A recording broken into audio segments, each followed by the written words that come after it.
நாம் அடுத்து காணவிருக்கும் நபரை என்னவென்று சொல்வதம்மா, அப்படிதான் சொல்லணும். இவங்கள சகலகலா வல்லின்னு சொல்லலாம். இவங்கள பற்றி ஒரு காணொளி. உண்மைதான்.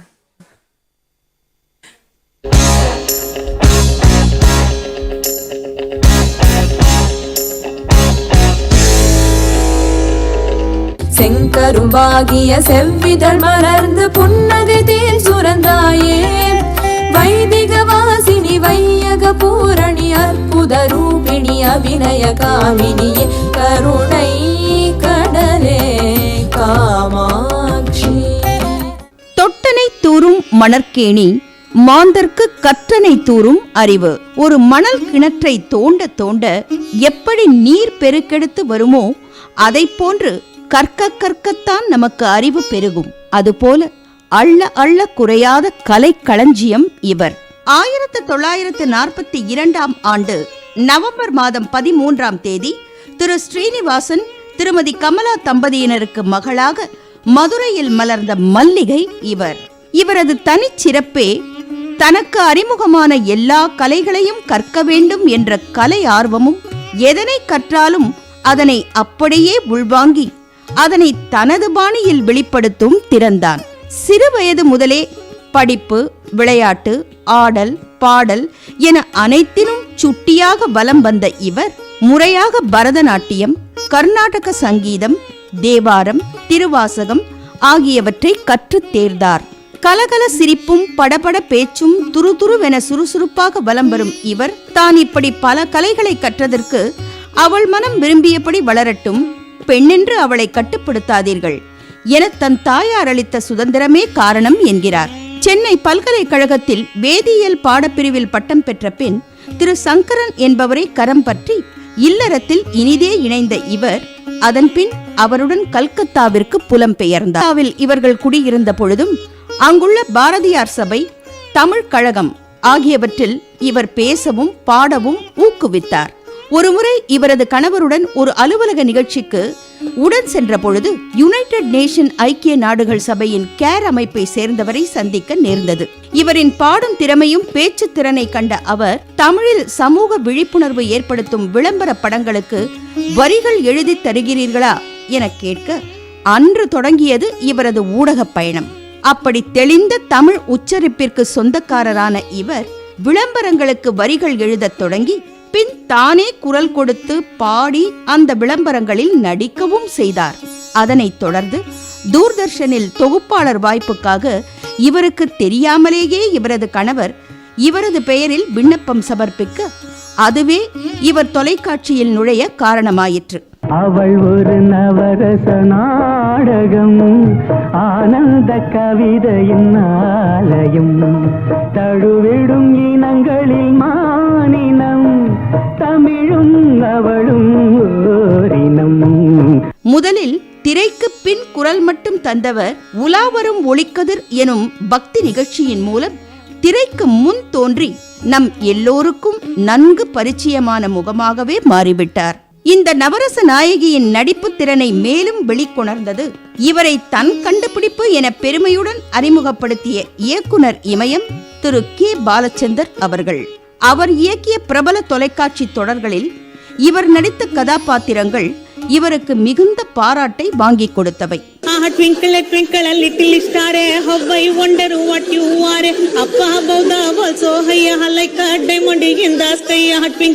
தொலைக்காட்சி தொடர்கள் மட்டுமின்றி நாட்டிய நாடகங்களிலும் மேடை நாடகங்களிலும் தனது அசத்தலான நடிப்பினாலும் தனக்கே உரிய பாணியில் இவரது வசன வெளிப்பாட்டினாலும் அனைவரது கரகோஷங்களையும் பெற்றவர் இவர். எழுத்திலோ நடிப்பிலோ ஏன் எந்தவித கலை வடிவிலோ சற்று கடினமானது என்றால் அது நகைச்சுவை. அது பார்ப்பவர்களுக்கு எளிமையாக இருப்பினும் அதன் பின் நிறைய அறிவாற்றல் வேண்டும். நலந்தானா நலந்தானா உடலும் உள்ளமும் நலந்தானா.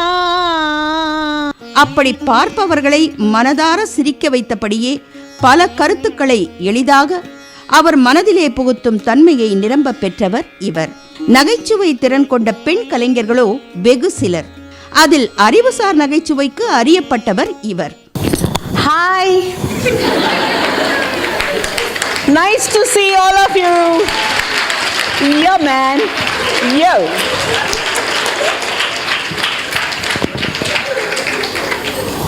Wonderful to see pretty girls and not so bad looking men. இத்தனை திறன்கள் மூலம் இவர் அறியப்பட்டாலும் இவரை நம் எல்லார் வீட்டிலும் ஒரு உறுப்பினராக்கியது இவர் வழங்கிய பாட்டி வைத்தியம் நிகழ்ச்சி. மணத்தக்காளி இலையெல்லாம் நல்லா ஆஞ்சு கழுவி போட்டு வேக வச்சுட்டு அது வெந்த பிறகு தேங்காய் பாலை கொஞ்சமாக ஊற்றி ஒரு கொதி தான் வரணும். இந்த ஒரு கொதி வரவும் நீங்கள் இறக்கி வச்சுட்டு வெறும் வயத்தில் சாப்பிடுங்க. அதை எப்படி சாப்பிடணுன்னா இம்புட்டாக சாப்பிடணும். மடக்கு மடக்கு மடக்குன்னு குடிக்கக்கூடாது. இந்த தொண்டையில இதமா சூடா இறங்கணும்.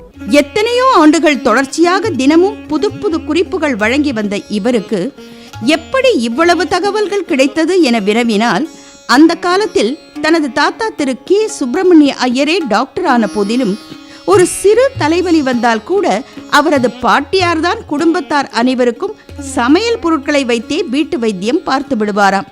அதை பார்த்து அப்பொழுதிலிருந்தே அவரிடமும் உறவினர்களிடமும் கேட்டு வாங்கி மனப்பெட்டகையில் போட்டதுதான் என்கிறார். எப்பொழுது பார்த்தாலும் நம் பாரம்பரிய கலை பண்பாட்டின் வடிவாக உலா வரும் இவர் கதை, கவிதை, இசை என அனைத்து யுக்திகளும் கலந்து இறை தத்துவங்களை எடுத்துரைக்கும் ஹரிகதா எனும் கதா காலக்ஷேபம் வழங்குவதிலும் வல்லுனர் ஆவார். பாரத் ரத்னா MS சுப்புலட்சுமி அவர்களை மாணிக்க வீணையாக உருவகப்படுத்தி அவர் பற்றிய கதையை MS சுப்புலட்சுமி அவர்களது 83வது பிறந்த நாளில் அவர் முன்பே வழங்கி அவரை மனம் நெகிழச் செய்தவர் இவர். உங்க யாருக்குமே கிடைக்காத ஒரு பாக்கியம் எனக்கு கிடைச்சது. ஏன்னா அம்மா எனக்கு ஒரு முத்தம் கொடுத்தா. அப்ப நான் சொன்ன சதாசிவம் மாமாக்கு அப்புறம் எனக்கு தானேன்னு கேட்டேன். வானொலி தொலைக்காட்சியை தொடர்ந்து திரைப்படங்களிலும் தோன்றி இவர் நடித்துள்ளார்.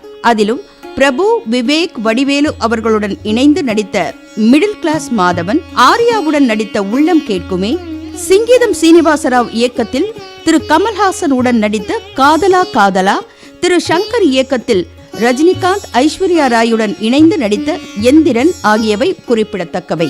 இப்படி பல்வேறு திறமைகளை உள்ளடக்கிய இவருக்கு பரதகலா வாணி, தமிழிசை செல்வம், மதுரகலா பிரவீணா ஆகிய பட்டங்களும் தமிழக அரசால் 2010ஆம் ஆண்டு கலைமாமணி விருதும் வழங்கப்பட்டது. எத்தனை மொழிகள், எத்தனை கலைகள்! தெம்மாங்கும் பாடுவார், தேவாரமும் பாடுவார். என்ன வினோதம் பாரு, எவ்வளவு ஷோக்கு பாரு. அப்படி தன்னானே தன்னானே தன்னானே தன்னானே தன்னானே தானே தன்னா தன்னானே.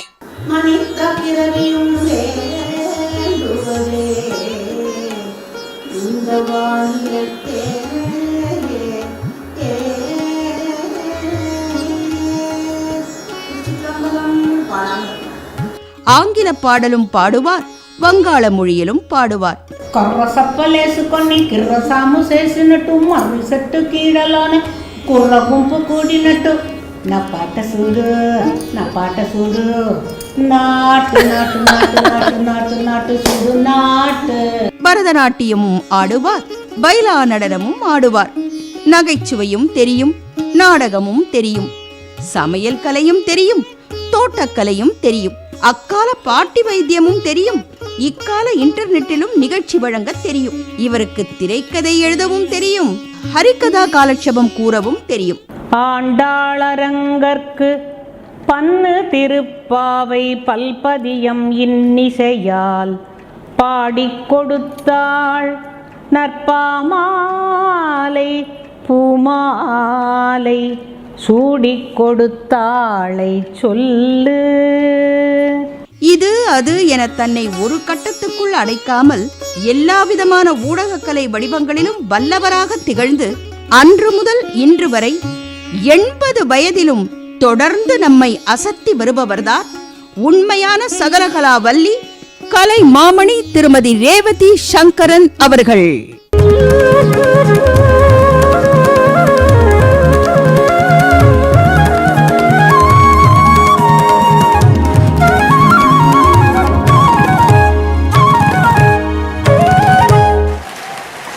சிறந்த பன்முக கலைஞருக்கான மெகா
சந்தோஷமானு. மனைவி பேர் வாங்கினாலோ புகழ் வாங்கினாலோ அவ்வளவா ரசிப்பாங்களான்னு தெரியாது. நான் இந்த புகழும் பேரும் வாங்கினதுக்கு காரணமே இவர் தான். இவர் அலோவ் பண்ணலன்னா ஒருவேளை பிட்டுக்கிட்டு போயிருப்பேனா இருக்கும். அதுவும் சொல்ல முடியாது, ஏன்னா என்னெல்லாம் ஒரு இடத்துல வச்சு அழுத்த முடியாது. ஆனால் இந்த மாதிரி ஒரு அர்ஜுனையாவோ ஒரு இந்த அன்னலட்சுமியாவோ ஒரு அன்னதாத்தாவோ தாய்மானவனாவோ எல்லாம் இல்லை. எனக்கு கிடைத்த வாய்ப்புகளை நான் விடவில்லை. எந்த பெண்ணுக்கும் வாய்ப்பு வந்தால் அதை இல்லைங்க ஊரார் எதானு சொல்லுவாங்க, நான் ஊராருக்கு பயப்படலை. என்னால் முடியும் அப்படிங்கிற ஒரு சின்ன தன்னம்பிக்கை இருந்தது. பாடுவியா பாடுவேன், ஆடுவியா ஆடுவேன், நடிப்பியா நடிப்பேன், சமைப்பியா சமைப்பேன். எதை தான் தெரியாது, பேசாமல் இருக்க முடியாது. அந்த குழந்தை சொன்னது தான் கரெக்டு. என்னால் பேசாமையே இருக்க முடியாது, பாடாமையே இருக்க முடியாது. ஆனால் இப்போ ஆட முடியல. என்கிட்ட 82, அந்த படத்தில் 80ன்னு சொல்லியிருக்கிறாங்க, இப்போ 82. அதுக்கு ஓரளவு தட்டு தடுமாறி ஆடி இடி நடந்து. ஆனால் எல்லாருக்கும் இது உண்டு. நரை திரை மூப்பு வராத மனிதர்கள் கிடையாது. அதற்காக உங்களுடைய மனதில் சோர்வு வரக்கூடாது. கால் தானே நடக்க முடியல, மூளை ஒழுங்காக இருக்குல்ல, அதில் அட்ராஃபி வராமல் பார்த்துக்கிட்டா போகிறோம், அவ்வளவுதான். நாம் இருக்கிற இந்த வாழ்க்கை திருப்பி கிடைக்காது. கிடைத்த இந்த வாழ்க்கையில் நாம் சந்திக்கிற நல்ல மனிதர்களை என்றென்றும் மனதில் போற்ற வேண்டும். ஒரே ஒரு ஆசை மட்டும் இங்கே நான் நுழைஞ்ச உடனே என்னை கேட்டாங்க, உங்களுக்கு ஏதாச்சும் ஆசைகள் இருக்கான்னு. அடுத்த ஜென்மம்னு ஒன்று இருந்தால் ஜெயந்தி எனக்கு பொண்ணாக பிறக்கணும்னு நான் நினச்சிக்கிட்டேன். ஏன்னு கேட்டால் எங்கேருந்து தேடி தேடி தேடி தேடி அத்தனை பேரும் கொடுக்குற போது நான் இதில் எங்கடா ஃபிட்டின் ஆவேன்னு கொஞ்சம் பயந்துட்டேன். சும்மா பாட்டு பாடி இதெல்லாம் பண்ணிட்டாக்கா அதை நமக்கு எப்படி கொடுக்கலாம் அப்படின்ட்டு. ஆனால் இத்தனை வருஷ சர்வீஸில் எங்கேயோ ஒரு சில விஷயங்களை மக்கள்கிட்ட போய் சேர வச்சுருக்கேன். ஒன்று பாட்டு வைத்தியம். உடனே டாக்டர்கிட்ட போய் இங்கே இருக்க யாராச்சும் டாக்டர் இருந்தால் நான் போகும்போதே என்னை போட்டு விட்டுறாதீங்க சொல்கிறேன். வீட்டு வைத்தியம் அதை பற்றி சொல்கிறேன்.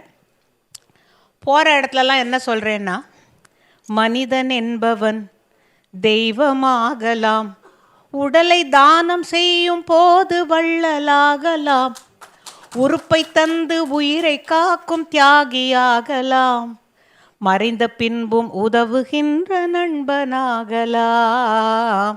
மனிதன் என்பவன் தெய்வமாகலாம், தெய்வமாகலாம். இந்த உடல் உறுப்பு தானங்களை கொடுக்கணும் நீங்கள் அப்படின்னு சொல்லணும். அப்படிங்கிறதையும் சொல்வேன். மற்ற இடத்துல கொஞ்சம் தமிழ் கொஞ்சம் தடவலாக இருக்கிற குழந்தைகள்கிட்டையும் போய் பாடுவேன். Oh my friends, donate your eyes, you will feel so good and nice, many people need the light of sight. அப்படின்னா புரியும் அவங்களுக்கு. ஆனால் அவ்வளவா ஆங்கிலமே எங்களுக்கு வேண்டாம், தமிழ்லேயே சொல்லுங்கன்னா, நண்பர்களே நண்பர்களே கண்ணை தானம் செய்வீரா, பலருக்கு பார்வை தேவை, இந்த பூலோகத்தில் வாழ்ந்து முடிந்த பின்னும் உங்கள் கண்ணால் மற்றிருவர் பார்க்கலாம். இது கதையல்ல கனவல்ல, விஞ்ஞானம் செய்திட்ட விந்தை இது. இனி இருளல்ல ஒளி என்று இரு கண்ணுக்கு உதவிட உங்களுடைய பணி சிறந்தது அப்படிங்கிறதுக்காக, நண்பர்களே நண்பர்களே கண்ணை தானம் செய்வீரா, பலருக்கு பார்வை தேவை. இது பாட்டாக சொல்கிற பொழுது போய் சேருது. ஆக மொத்தம் எனக்கும் ஏதோ ஒரு விதத்தில் திறமை இருக்குன்னு அக்செப்ட் பண்ணிவிட்டு இன்றைக்கி என்னை கூப்பிட்டு இந்த 82 வயசில் நான் வாங்குகிற இந்த பரிசு என்னுடைய வாழ்நாளில் சாதனை என்ன செஞ்சேங்கிறது இல்லை, எத்தனை அன்புள்ளங்களை சம்பாதித்திருக்கிறேன் என்பதை காட்டுகிறது. இதுதான் எனக்கு கிடைத்த மிகப்பெரிய சொத்து. ஜெயந்தியும் ஐயாவும் மெகா குழுமத்தைச் சேர்ந்த அனைவரும் இங்கு வந்திருக்கும் அனைவருக்கும் முத்தவள் என்கிற ஒரு பெருமையோடு உங்கள் அனைவருக்கும் பல்லாண்டு வாழ வாழ்த்துகிறேன். ஒரு அப்பத்தாவாக, ஒரு பாட்டியாக, ஒரு அம்மாவாக. நன்றி. அம்மா உங்களுக்கு தான் 82 வயசு, உங்கள் குரலுக்கு 16 தான். உண்மைதானே?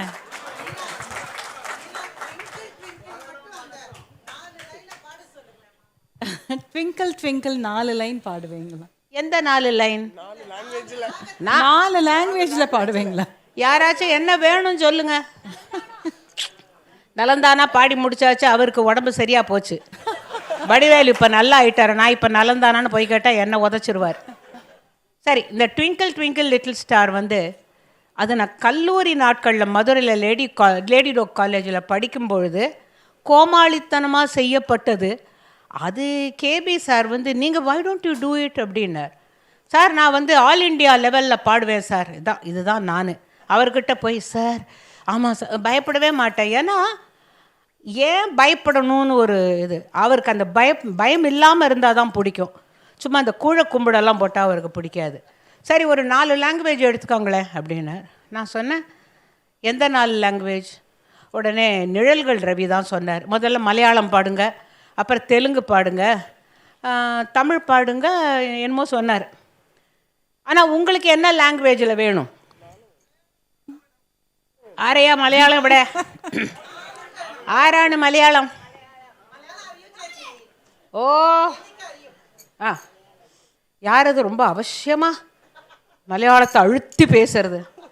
அவங்க பாடணும்னா twinkle twinkle little star how I wonder what you are up above the world so high.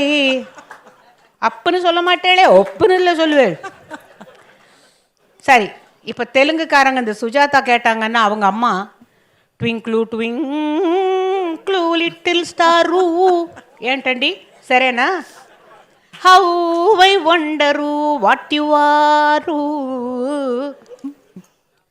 అప్ప above the world so high like a diamond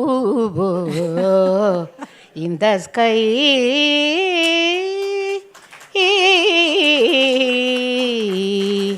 இந்த ஸ்கை. போருமா? விட்டுறலாமா வயசானவங்கள?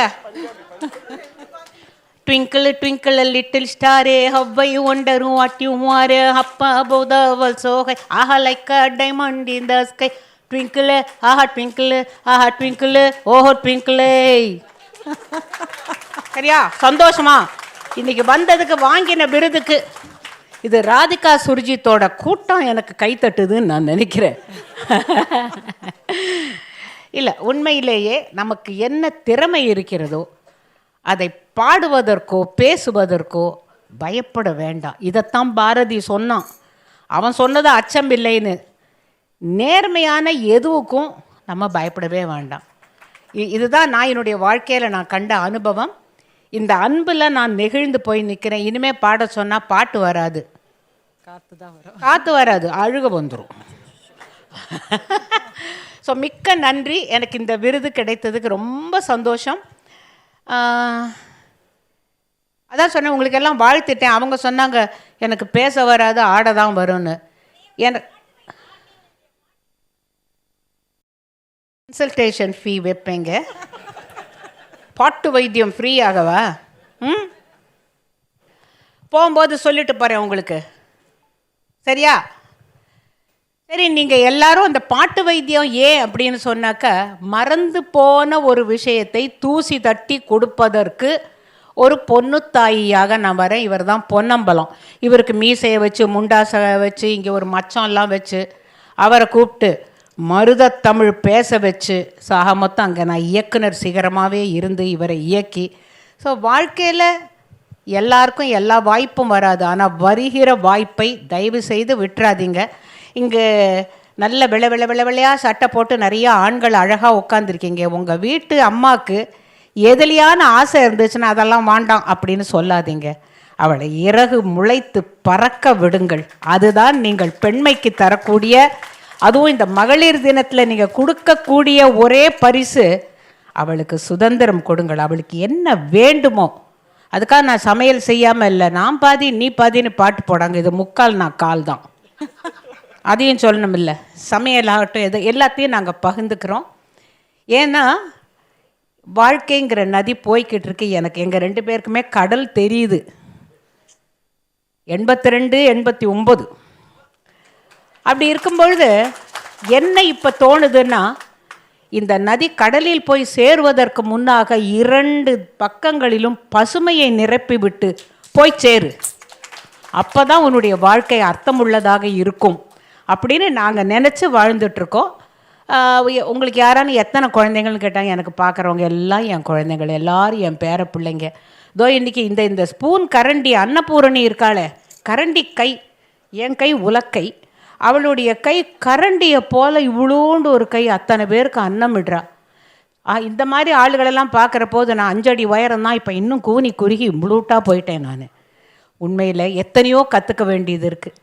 இவங்க அனைவர்கிட்டேருந்து நான் ஒரு விஷயத்தை கற்றுக்கிறேன். ஆளுமை திறமையை ஜெயந்திக்கிட்ட இனிமே கற்றுக்க முடியாது, நான் பாராட்டுறேன், அவ்வளவுதான். அவருக்கு துணையாக இருக்கும் தங்கபாலு ஐயா அவர்களுக்கு நீண்ட ஆயுளையும் ஆரோக்கியத்தையும் அந்த இறைவன் அருளனும் நான் ஆசி கூறுறேன். நன்றி. அவர் பேச மாட்டார். பேசுறீங்களா? நீங்க இப்படி மிரட்டினா அவர் எப்படி பேசுவார்? அனைவருக்கும் வணக்கம். என் மனைவி கூறியது முழுவதும் நான் ஆமோதிக்கிறேன். என்ன நான் ஏதாவது சொல்லி சரிப்பட்டலைன்னா அது கரெக்ட் இல்லை. அதனால் அவர் சொன்னது தான் நான் சொன்னதா நீங்கள் எடுத்துக்கணும். நன்றி. இது தேவையில்ல, வீட்டுக்கு போய் கவனிச்சிருவா அப்படின்லாம் சொல்லாமல் அப்புறம் பார்த்துக்கிறேன் உங்களை என்ன அப்படின்னு சொல்லுவான்னு நினச்சி, அதெல்லாம் இல்லை. இனிமேல் சிரிப்பும் கும்மாளமுமாக தான் வாழ்க்கை போய் ஆகணும். நிறைய கஷ்டங்களை தாண்டியாச்சு, மேடு பள்ளத்தில் விழுந்தாச்சு, எழுந்தாச்சு. இனியும் பழசை பற்றி நினச்சிட்டு இருக்க வேண்டாம். வரும் காலம் பலமானது, ஒளிமயமானது. உங்கள் அனைவருடைய வாழ்க்கையிலும் ஒளி நிறையட்டும். நன்றி.